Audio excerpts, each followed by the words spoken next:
السلام عليكم ورحمة الله وبركاته. حلقة جديدة من برنامجكم خليك واعي مع اتش. حلقة النهاردة هي حلقة جديدة من نوعها، لان احنا عايزين نتكلم على الرغبة كرغبة. يعني بكل بساطة، هل الرغبة اللي كانت بادية ببداية الزواج، هل الرغبة دي بتزيد ولا بتقل، ولا هو في مشكلة فينا ولا في الزوجة، ولا في ايه اللي بيحصل بالظبط بيخلينا نبتدي نرمي الاتهامات على بعض ونقول لا ده هي الرغبة اللي عندها قلت مني او من ناحيتي، او هي اللي بتتهمك بان انت اللي رغبتك قلت من ناحيتها. فهنبتدي النهارده نتكلم على ايه هي او ايه تعريف الرغبه اصلا، وهل هي ثابته ولا بيطلع وينزل مع الوقت، وكمان ازاي نزود الرغبه دي نحافظ عليها عشان يفضل الزواج ناجح، وكمان نفضل العلاقه بتاعتنا ناجحه. طبعا في جزء من الرغبه دي بيكون بمكمل من المكملات، فاستنى لاخر الحلقه عشان تعرف اسم المكمل اللي بيزود عندك الهرمون اللي بيعلي الرغبه دي عند الرجال، وبتفضل تملي انت اون فاير. اول حاجه معانا النهارده بكل بساطة هو التواصل. يعني ايه تتواصل؟ مش يعني انت يعني تكتبوا لبعض على الواتساب، لا لا لا خالص. التواصل معناه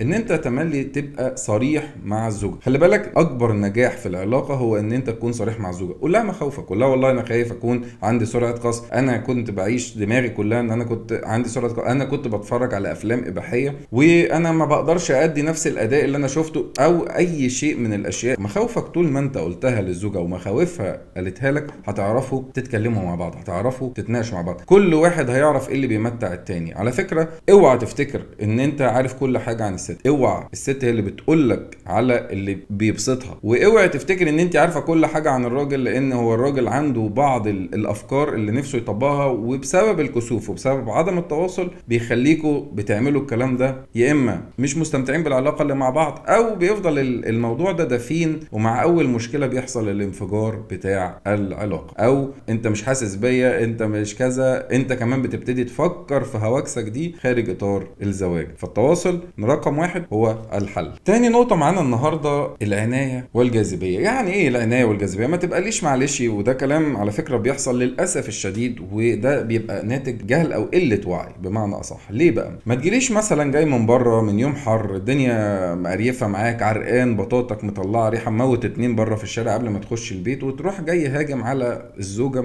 في مثلا في اي وقت. يعني انت التستوستيرون فجأة كده ضرب معاك، فقررت ان انت اول ما تعمل او شفتها، او انت شفت منظر بره فقررت تروح البيت، فشفتها مثلا بتعمل اي وضع من الاوضاع مثلا الخاصة بالمطبخ، فرحت انت جاي منقض كالديب الشرس. غلط غلط. ليه؟ ده بيقلل الرغبة، لان هي خلي فكرة الرغبة هي شيء لو مثلا حصل شيء مثلا زي ريحة مثلا معينة طلعت منك، ريحة فم سيئة، اي شيء من الحاجات دي بتقلل الرغبة عند الزوج. وعلى فكرة الموضوع ده شوية بيدوم وقت عشان يتغير او يرجع تاني للافضل. فتملي خليك معتني بنفسك، جاذبيتك 10/10، ريحتك تمام، ضوافرك مقلمها يعني مقصصها، مظبط امورك، تملي كويس، تملي في احسن حال. وكذلك الزوجة، ما انت برضو خلي بالك الزوجة دي بني ادمة. يعني ايه بني ادمة؟ يعني هي بكل بساطة الاكل بتعمل الشرب بتاع ريحتها بصل مثلا، العرق ضرب معاها، فاهمني؟ فما تهجمش وتعمل الطبيعي، لان انت الطبيعي هتشم حاجات عمرك ما كنت تحلم تشمها. فلازم تسيب العذر ده لما تقولك ممكن بس تستناني اروح اعمل حاجه، اخش الحمام وارجع لك. ما تقعدش تزن وتهجم،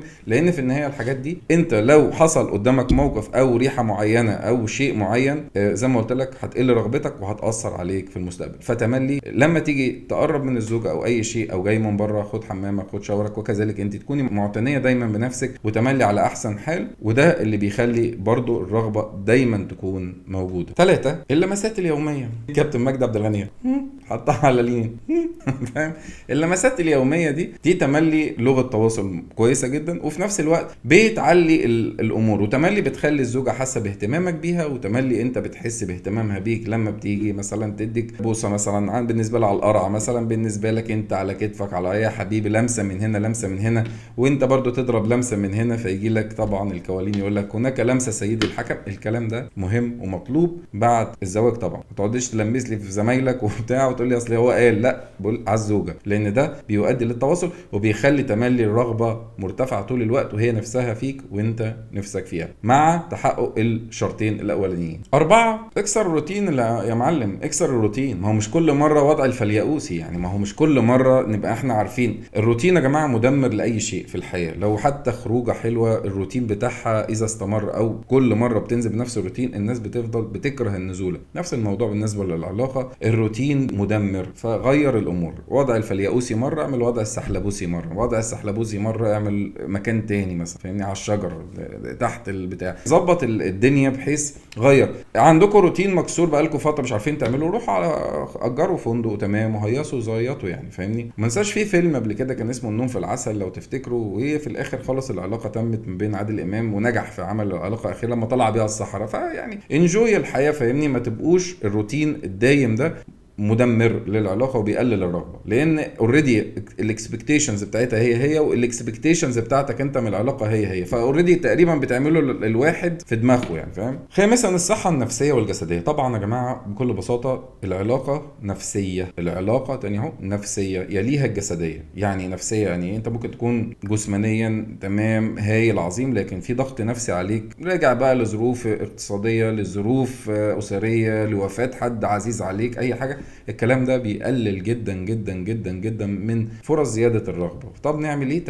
تملي. حاول درب نفسك. انا عارف الموضوع صعب، لكن لازم تدرب نفسك على ان همومك تبقى بره البيت. خلاص دخلت البيت، انا اتغيرت. الموضوع ده لو قدرت ونجحت ان انت تبتدي فيه بدري وتشتغل على نفسك بدري فيه، ان اي هموم راجعة او انا جاي من شغل وعندي مشاكل برميها بره البيت، واول ما بخش البيت بكون انسان تاني خالص، انت نجحت 100%. ما كنتش حاول تعمل كده، لان في النهاية خالص الضغط النفسي اذا وصل البيت فالرغبه بتقل، سواء للزوجه اللي انت بتضيع مزاجها وانت كمان، والعكس صحيح بالنسبه للزوجه. النكد الدايم، المشاكل، البتاع، الزن، صدقيني مفيش سحلبوز هيقدر يقاوم. هتلاقي السحلبوز كان عامل كده وفجاه ضرب الغصن دبل. ليه؟ النكد والكلام والمشاكل واصل وحصل وبتاع وعملنا الكلام ده كله مدمر لقوه انتصاب السحلبوز. فنخلي بالنا على بعض ونحب بعض. ليه؟ لان احنا ملناش غير بعض، ده من الاخر. 6 طبعا المداعبه. طبعا المداعبه قبل العلاقه من الحاجات بقى اللي بتزيد الرغبه فيزيكالي، ان انت طول ما انت مداعبه وتمام ومية مية زي ما بيقول لك تحضير الشغل اهم من الشغل نفسه. بس صدقني ما احنا برضو خلي بالك احنا لينا حلقات سابقه وقلنا سرعه القذف، نرجع للكلام ده، ادرس كويس عشان النقطه اللي جايه بعد كده اللي هي 7 اللي هي التثقيف. فانت عندك 6 أو 7 حلقات مهمين اتفرج عليهم سابقين: سرعه قذف، بروستاتا، طول السحلبوت، الكلام ده كله لازم يبقى متحقق عشان ندعب وبعد كده نعمل النسكافيه الصح. لكن انت هتقعد تدعب لي نص ساعه وفي الاخر هتعمل لي نسكافيه في 30 ثانيه، هتروح ضربك بفهمني انت قلمين، يعني هتبقى في مشكله. اكيد هو فيها هتبقى في مشكله، هي اول مره في الحياه مش هتبقى ماشيه، بس بعد كده هتكون في مشكله فعلا. ليه؟ انت بتتعبها. خلي بالك الست انسانه ليها برضو احاسيس، فانت بتتعبها. لو انت ما قدرتش تعمل العلاقه الكامله بتتعبها. هي مش بتعمل لك المشاكل عشان هي بتحب المشاكل معاك في العلاقه. ومش معنى تاني يا جماعه، النقطه دي مهمه، مش معنى حضرتك ان انت عملت النسكافيه وريحك انت ان هي ارتاحت. خلي بالك الموضوع ده، هي برضو نفسها تشرب نسكافيه صحيا وطازج، فاهمني، واخد وقته يعني. النقطه الاخيره التعلم والتثقف. يا جماعه العلاقه، وانا قلت لكم الكلام ده وهدف الصفحه دي قلت لكم كذا مره، وهدف القناه توعوي. فبالله عليك يا شيخ لايك وشير ومتابعه، وما تنساش تتفرج على الفيديوهات السابقه.